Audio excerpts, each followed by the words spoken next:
आम्हाला आश्वासन दिलेलं आहे.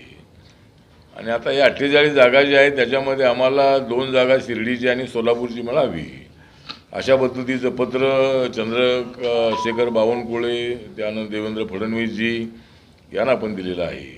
त्याचबरोबर अमित शहा JP नड्डा यांना आपण ते पत्र दिलेलं आहे.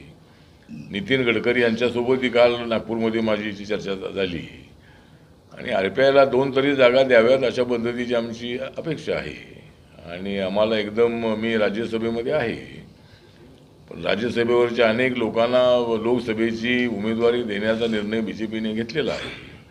मी सुद्धा BJPचा सहकारी आहे आणि मला जर शिर्डीमध्ये संधी मिळाली, सोलापूर जर जागा मिळाली तर राजा सर्वोदय आमचे महाराष्ट्राचे अध्यक्ष आहेत, ते लढण्यासाठी त्या ठिकाणी उत्सुक आहेत.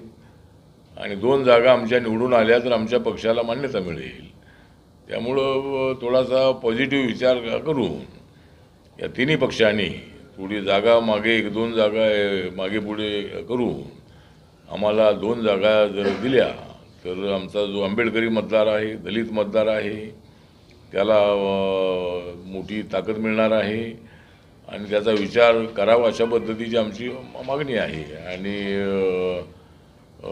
मध्यंतरी देवेंद्रजीने आश्वासन दिलेलं आहे की नक्की मी प्रयत्न करतो. 400 जागा आम्हाला आल्यानंतर आम्ही भारतीय संविधान बदलणार आहे असं स्टेटमेंट त्यांनी केलं. मला वाटतं की हेगडे जे आहेत हेगडे बऱ्याच वेळेला कधी दलितांच्या विरोधामध्ये कधीतरी असे अनपेक्षित अशा पद्धतीची भूमिका ते मांडत असतात आणि त्या भूमिकेचा आणि नरेंद्र मोदींचा काही संबंध नाही. त्यांच्या भूमिकेचा आणि BJPच्या भूमिकेचा कसलाही संबंध नाही आहे. भारतीय जनता पार्टीने आपली भूमिका पूर्णपणे बदललेली आहे. ज्या वेळेला भारतीय जनता पार्टीची भूमिका लिमिटेड होती त्यावेळेला त्यांचे 2च खासदार होते 1982 मध्ये. आता त्यांचे अटलजींच्या काळामध्ये 182 झाले, माननीय नरेंद्र मोदींच्या काळामध्ये 282 झाले, नंतर 303 झाले, आता 370 पर्यंत जाण्याचा आमचा प्रयत्न आहे.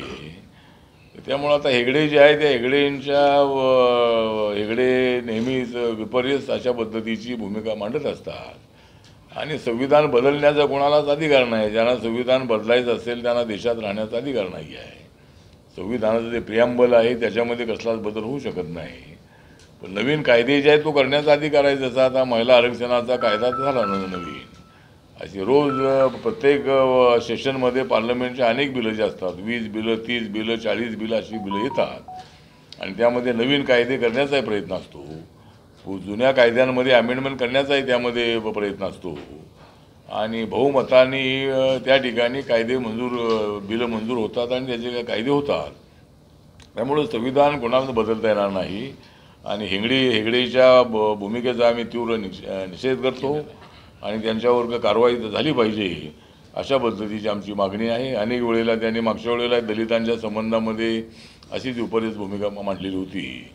त्यामुळे आमच्या 400 जागा जास्त आल्या की मी संविधान बदलणार अशा पद्धतीची विपर्यस्त भूमिका, मूर्खपणाची भूमिका मांडणं योग्य नाही आणि त्याचा आम्ही निषेध करतो आणि भारतीय जनता पार्टीने त्यांच्यावर कारवाई करावी म्हणून आपण JP नड्डा यांना एक पत्र पाठवणार आहोत. त्यामुळे मला असं वाटतं की सर्वांना घेऊन जाण्याची भूमिका सध्याच्या BJPच्या नेतृत्वाखालची NDA सरकारची आहे आणि आम्ही कॉमन मिनिमम प्रोग्रामवर एकत्रित आलेलो आहोत.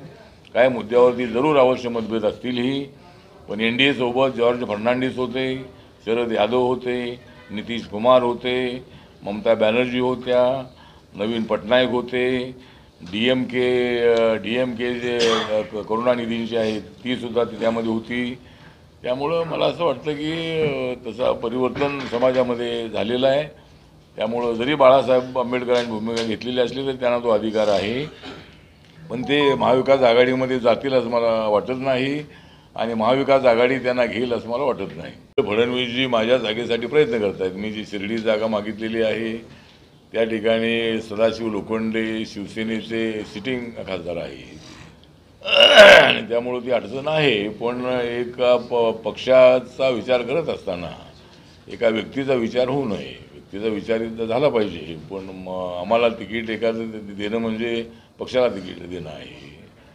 आणि 2 जागा आमच्याकडे कॅन्डिडेट सोलापूरला राजा सर्वोदय आमचे महाराष्ट्राचे अध्यक्ष आहेत, ते शिक्षण संस्था इथं चालवत आहेत, हॉटेलही चालवत आहेत, पार्टी इथं चालवत आहेत. आणि जर अशी संधी मिळाली तर आम्हाला आमच्या पक्षाला सिम्बॉल मिळणार आहे. त्यामुळे म्हणजे मिळेल आमच्या 2 जागा निवडून आल्या तर म्हणून थोडासा पॉझिटिव्ह विचार करावा. एकदम आम्हाला नवीन मित्र आल्यामुळं जुन्या मित्राला विसरू नये असं BJPकडे आमची विनंती आहे की नवीन सगळे मित्र आता आल्यामुळं आमचं नाव कुठं विशेष येत नाही आहे. रिपब्लिकन पक्षात सरकारमध्ये काय सहभाग आहे की नाही अशा पद्धतीची शंका आहे यावी. आणि आम्हाला समाजातील लोक विचारतात की तुम्ही सरकारमध्ये आहात की नाही. तर ठीक आहे, आमचा मंत्री नसेलही आता, जेवढं होईल तेवढ्याला होईल, पण सरकारमध्ये आम्ही आहोतच ना. सरकारमध्ये RPI सुद्धा त्यामध्ये एक महत्त्वाचा घटक पक्ष आहे. आणि ज्या वेळेला सेना भाजपसोबत RPI आला त्यावेळेला महायुती झालेली आहे. आता हे नवीन मित्र आल्यामुळं महायुती झाली असं नाही आहे. शिवसेना आणि भाजपला युती म्हणायचे.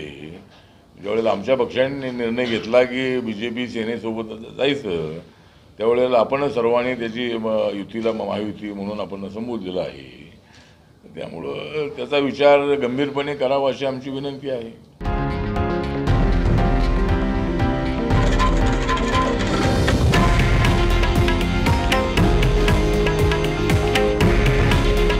हे आहे देशातील नंबर 1 न्यूज नेटवर्क आणि आपण पाहत आहात TV9 मराठी. काळजी तुमची, हित महाराष्ट्राचं.